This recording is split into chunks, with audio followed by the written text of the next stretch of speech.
What started as a high-profile legal showdown against music mogul Diddy just turned into something no one was prepared for, a surreal, chilling courtroom twist courtesy of Kid Cudi. Yes, that Kid Cudi. The introspective, genre-bending rapper who spent most of his career talking about mental health and artistic freedom. But on the stand, this story is far from over. The trial is just getting started, and every day brings new revelations. If you want to stay informed and ahead of the headlines, make sure you hit that subscribe button. We're covering the courtroom, the fallout, and what this means for the future of hip-hop. Don't miss a beat. Subscribe now. And he became the prosecution's secret weapon. Because not only did he drop bombshells about his personal experience with Diddy, he cracked open the lid on the alleged freak-off parties everyone's been whispering about for years. And what he said left the courtroom frozen. Let's start with the firebombing. Cudi testified that after Diddy discovered his alleged relationship with Cassie Ventura, things went from awkward to terrifying. According to Cudi, his car was firebombed outside his home. Not keyed. Not towed. Firebombed. He says he kept quiet for years, partly out of fear, partly out of disbelief, but now, under oath, he directly implicated Diddy. The courtroom fell silent when Cudi paused and said, "That wasn't random. That was a message. And we all knew who it was from." He went on to describe the emotional impact, not just on himself, but on his dog, who was reportedly injured in the chaos. The jury sat visibly stunned as he described what it felt like to watch your safe space turn into a war zone, all because of jealousy, power, and intimidation. But that was just Act 1. Because then came the freak-off parties. Cudi told the court he was invited to one in 2011, at first, believing it was a casual industry mixer. You know, a place where producers talk beats, smoke a little, maybe vibe on ideas. But what he walked into, something out of a psychological thriller. He described an energy that felt wrong the second you stepped in the house, adding that the guests were told to leave their phones in a bin by the door, and you don't ask questions. According to Cudi, what started as a party turned into something else entirely. He didn't go into explicit detail due to legal limits on testimony scope, but he described ritualistic elements, people watching from behind mirrors, and pressure to participate. When asked if he believed the event was consensual for everyone present, he said plainly, "No." Some people looked scared. Some people looked like they couldn't leave. At that point, a gasp reportedly came from the gallery. And here's where Cudi really dropped the mic. He compared Diddy to a Marvel supervillain, saying, "You know those villains who smile in public, hand out scholarships, and behind the scenes they're running empires built on fear? That's him. That's exactly what this is." And while it sounds dramatic, maybe even exaggerated, the courtroom took it seriously. Because the pattern was already being built. Earlier in the trial, a former assistant testified that they personally witnessed multiple incidents of Diddy yelling at, grabbing, or threatening Cassie Ventura during business meetings and behind closed doors. One moment involved Diddy allegedly locking her in a room because she said she was too tired to attend a last-minute party. The general manager of a Beverly Hills hotel also took the stand, describing repeated complaints from guests during Diddy's stays, disturbances, shouting, property damage, and a mysterious incident involving a black SUV idling in the loading dock for hours, allegedly without explanation. The prosecution's case isn't built around one big moment. It's about the pattern. And with Cudi's testimony, they added a new piece to the puzzle. Not just violence and control, but performance. A show. A system. Here's the part that's haunting people on the internet. Cudi said he never told anyone publicly about the freak-off party because he didn't want to become a target. He said his mental health was already fragile, and that the entertainment industry made it very clear. If you go against power, you disappear. Not metaphorically. Literally. He fought through panic attacks, creative blocks, and what he called a constant sense of being watched. And he hinted that others, some we know, some we don't, have lived under the same pressure. That's the worst part, he told the court. Knowing you're not the only one. Knowing some people are still trapped in it. Still too scared to say anything. And now, the floodgates are cracking. Twitter is a minefield of resurfaced photos, vague tweets from years ago, and people wondering, who else was there? Who else knew? And who's next? Legal experts say Cudi's testimony is potentially devastating for the defense because it links a high-profile act of violence, the firebombing, with a broader culture of fear, which is exactly what the prosecution needs to demonstrate a pattern of coercion and retaliation. It also humanizes the case in a way that's hard to ignore. Because Cudi wasn't just another artist. He was a friend, a peer, someone close enough to see the rot, and brave enough to testify about it. And that Marvel villain comparison? That's going to stick.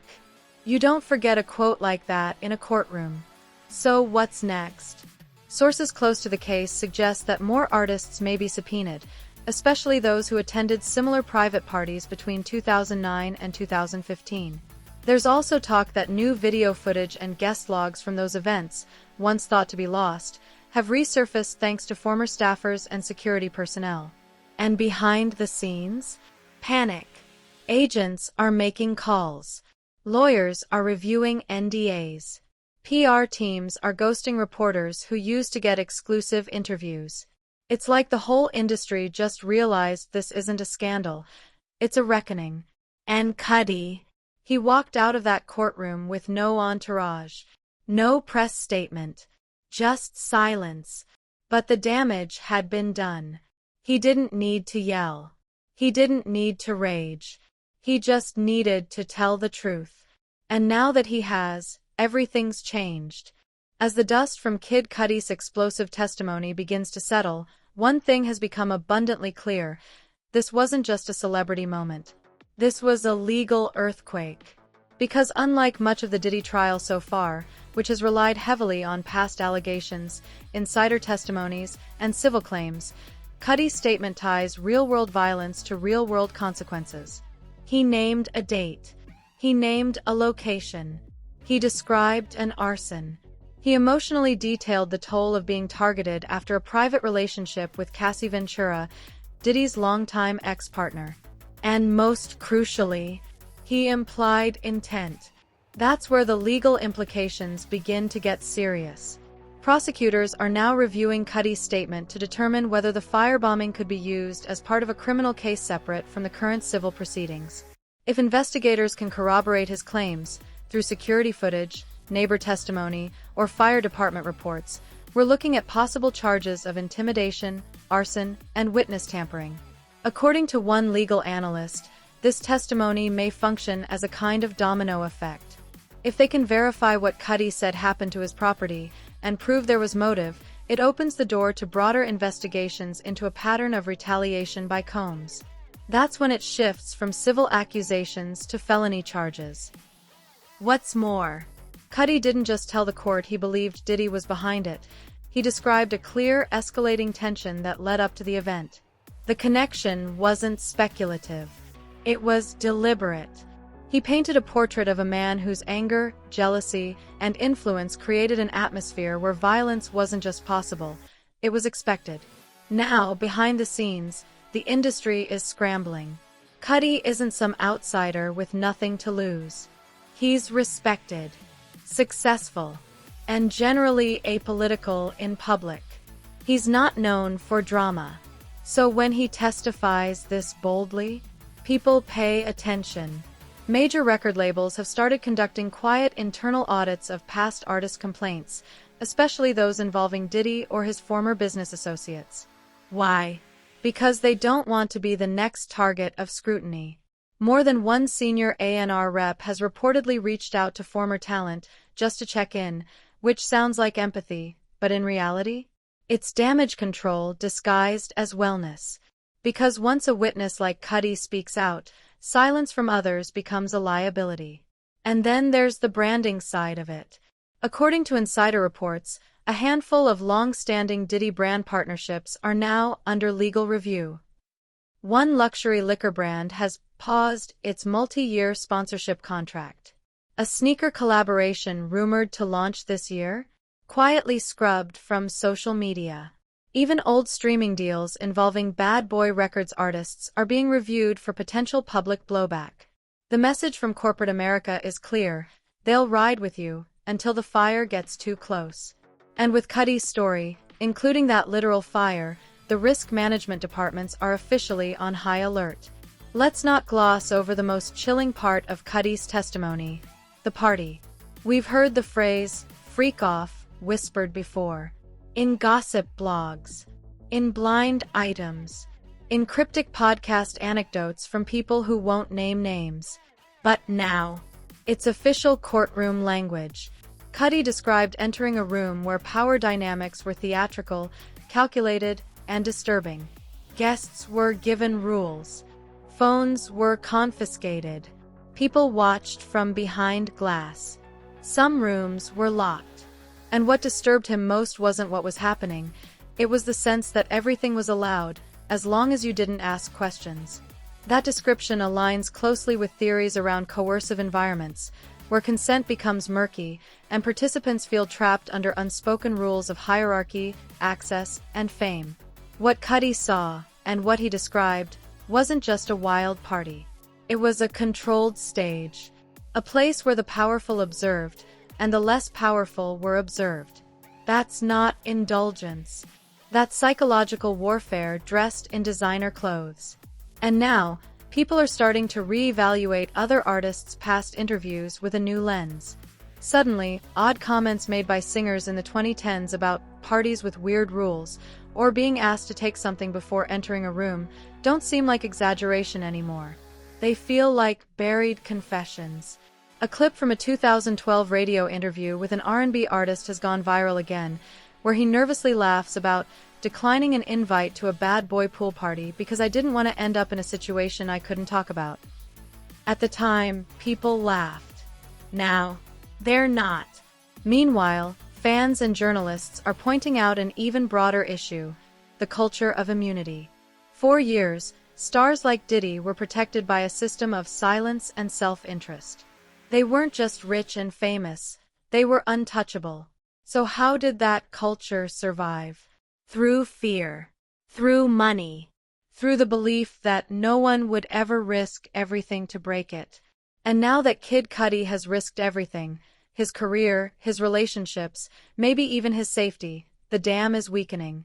Culture writers are starting to refer to his testimony as the turning point of the trial.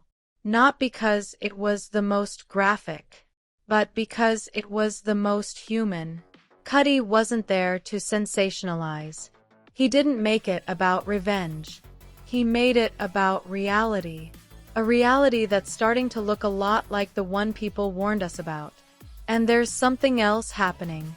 Younger artists are watching this trial like it's a blueprint. They're seeing how long-standing power structures are finally being questioned, and how older stars are either testifying, staying silent, or spinning wildly in public defense. New artists, especially those who built their platforms through independent channels and social media, are now openly discussing refusing label offers that require exclusivity or lifestyle buy-ins. Why? Because they don't want to be anyone's puppet. And they definitely don't want to wake up 10 years from now, realizing they were just one party away from being part of something they didn't understand. In other words, Cudi's testimony isn't just changing the trial. It's changing the industry playbook. So what comes next? Prosecutors are reportedly reviewing police reports tied to Cudi's firebombing claim. More subpoenas may be issued to party attendees from the early 2010s. A private security firm connected to Bad Boy Records is now being questioned about their role in guest screening at private events. And other artists, still unnamed, are being approached with offers of immunity in exchange for testimony. In short, the case is evolving.